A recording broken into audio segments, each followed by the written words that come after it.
ಕನ್ನಡಿಗರಿಗೆ ಅನ್ಯಾಯ ಆದ್ರೆ ಕರವೇ ಯಾವತ್ತೂ ಸಹಿಸೋದಿಲ್ಲ. ಈ ನೆಲದ ಮಕ್ಕಳಿಗೆ ಅನ್ಯಾಯ ಆದ್ರೆ ನಮ್ಮ ಗೌಡರು ಕಿಂಚಿತ್ತೂ ಒಪ್ಪುವುದಿಲ್ಲ. ಇದೀಗ ರೈಲ್ವೆ ಇಲಾಖೆ ತಾನು ಮಾಡಿದ ತಪ್ಪಿಗೆ ಮಂಡಿಯೂರಿ ಕ್ಷಮೆ ಕೇಳಿದೆ. ನಮ್ಮ ಗೌಡರ ದಿಟ್ಟ ಹೋರಾಟಕ್ಕೆ ಮಣಿದು ಪರೀಕ್ಷೆಯನ್ನೇ ಮುಂದೂಡಿದೆ.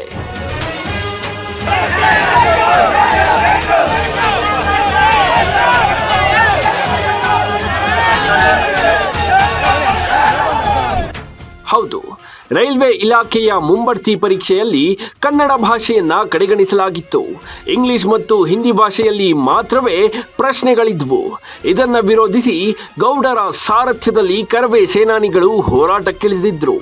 ಕನ್ನಡ ಭಾಷೆಯಲ್ಲಿ ಅನುಮತಿ ನೀಡುವವರೆಗೂ ಪರೀಕ್ಷೆಗೆ ಅವಕಾಶ ಕೊಡಲ್ಲ ಅಂತ ಪಟ್ಟು ಹಿಡಿದಿದ್ರು. ಅದರಂತೆ ಇಂದು ಪರೀಕ್ಷಾ ಕೇಂದ್ರದ ಮುಂದೆ ಕರವೇ ಸೇನಾನಿಗಳು ಬೃಹತ್ ಹೋರಾಟ ನಡೆಸಿ ಹಿಂದಿ ಹೇರಿಕೆಯ ಧಾವಂತದಲ್ಲಿದ್ದ ಅಧಿಕಾರಿಗಳು ಜನಪ್ರತಿನಿಧಿಗಳಿಗೆ ತಕ್ಕ ಪಾಠ ಕಲಿಸಿದ್ರು.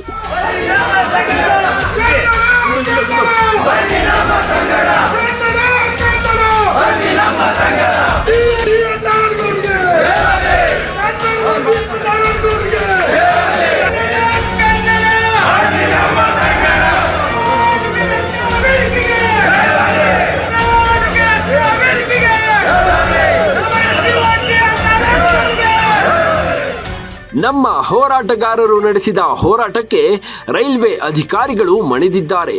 ಮಾರ್ಚ್ 17ರಂದು ನಡೆಯಬೇಕಿದ್ದ ಪರೀಕ್ಷೆಯನ್ನ ರದ್ದುಗೊಳಿಸಿ ರೈಲ್ವೆ ಇಲಾಖೆ ದಿಢೀರ್ ಆದೇಶ ಹೊರಡಿಸಿದೆ. ಇದರಿಂದ ಕನ್ನಡದಲ್ಲಿ ಪರೀಕ್ಷೆ ಬರೆಯುವುದರಿಂದ ವಂಚಿತರಾಗಿದ್ದ ಅಭ್ಯರ್ಥಿಗಳು ಹರ್ಷ ವ್ಯಕ್ತಪಡಿಸಿದ್ದಾರೆ.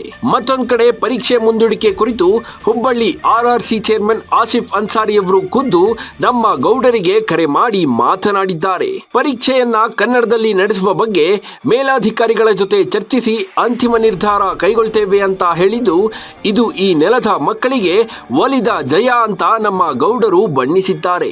ನೂರಾರು ಕಾರ್ಯಕರ್ತರು ಪರೀಕ್ಷಾಲಯಕ್ಕೆ ನುಗ್ತಾರೆ ಅಂದ ತಕ್ಷಣ ಮೈಸೂರು ಮತ್ತು ಹುಬ್ಬಳ್ಳಿಯಲ್ಲಿ ನಡೆದಂತ ಪ್ರತಿಭಟನೆಯ ಬಿಸಿಯಿಂದಾಗಿ ತಕ್ಷಣ ಹುಬ್ಬಳ್ಳಿಯಿಂದ ನನ್ನ ಜೊತೆಯಲ್ಲಿ ಆಸಿಫ್ ಅನ್ಸಾರಿ ಅನ್ನೋರು, ಅವರು ಅಲ್ಲಿಯ RRC ಚೇರ್ಮನ್ ನೈಋತ್ಯ ವಲಯ, ಅವರು ನನ್ನ ಜೊತೆಯಲ್ಲಿ ಮಾತಾಡಿದ್ರು.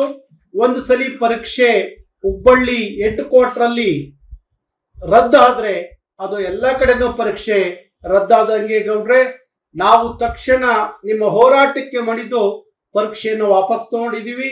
ಮುಂದಿನ ದಿನಗಳಲ್ಲಿ ನಿಮ್ಮಗಳ ಜೊತೆಯಲ್ಲಿ ಚರ್ಚೆ ಮಾಡಿ ನಮ್ಮ ಕೇಂದ್ರದಿಂದ ಏನು ಆದೇಶ ಬರುತ್ತೆ ಮತ್ತು ನಿಮ್ಮ ಮನವಿಯನ್ನ ನಾವು ಕೇಂದ್ರ ರೈಲ್ವೆ ಇಲಾಖೆಗೆ ಕಳಿಸ್ಕೊಟ್ಟಿದ್ದೀವಿ.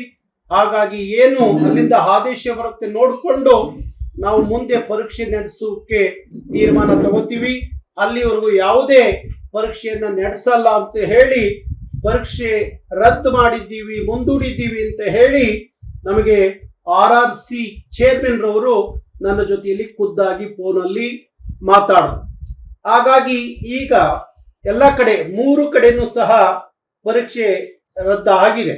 ಮತ್ತೆ ಅದು ಮರುಪರೀಕ್ಷೆಯನ್ನ ಮಾಡಬೇಕಾಗತ್ತೆ. ಒಂದು ದಿನಾಂಕವನ್ನು ನಿಗದಿ ಮಾಡಿ ಮರುಪರೀಕ್ಷೆಯನ್ನ ಮಾಡಬೇಕಾಗತ್ತೆ.